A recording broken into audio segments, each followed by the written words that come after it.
Hey guys, Brain here, and today I have a really interesting story in this video. This story comes directly from Google and is something that actually affects content creators somewhat directly. Earlier today in a blog post, Google stated that it's changing its ad policy to fit in with what advertisers want. This move comes in response to several major brands pulling their ads from YouTube earlier this week. The announcement comes after an investigation from the Times of London found that ads from the UK government and some prominent companies were appearing alongside extremist YouTube videos, including clips that promote white nationalism and homophobia. The UK government pulled its advertising from Google and YouTube following the report. In Google's official blog post, they said the web has opened a door for new communities and platforms that help people find diverse views and have a voice. Today, anyone with a smartphone can be a content creator, app developer, or entrepreneur, and Google has enabled millions of content creators and publishers to be heard, find an audience, earn a living, or even build a business. Much of this is made possible through advertising.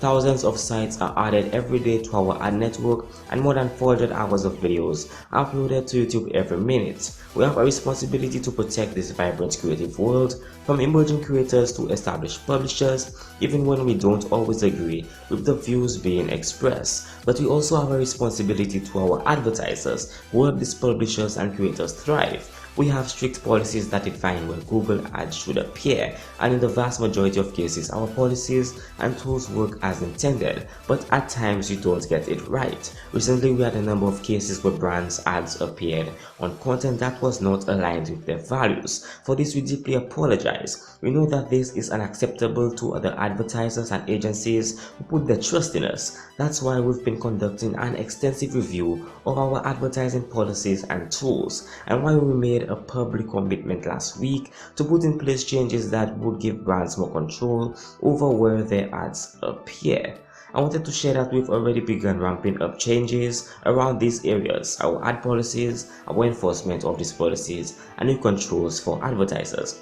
The change to the system involves removing ads from specific videos on the site. The post also included information on what types of videos will be affected by this change.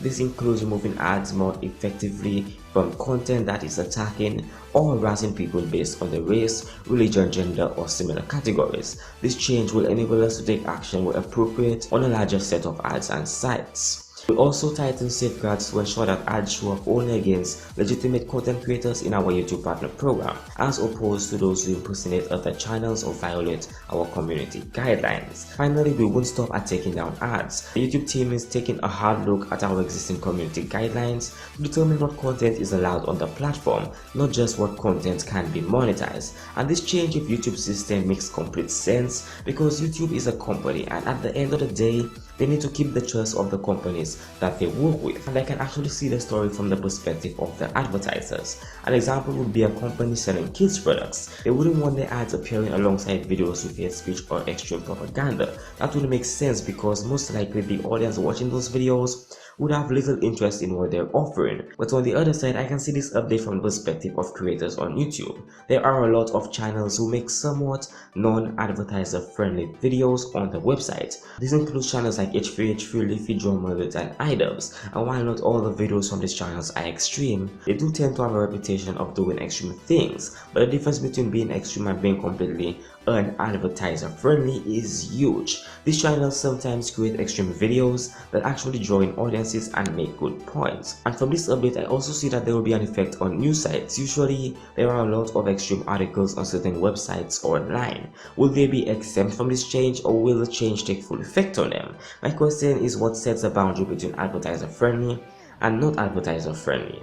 A creator on YouTube could make a video on a major event and get his ads removed from his video, while a news network website could talk about this very same story and have no problems with ads appearing on their posts. That would be an unfair setting.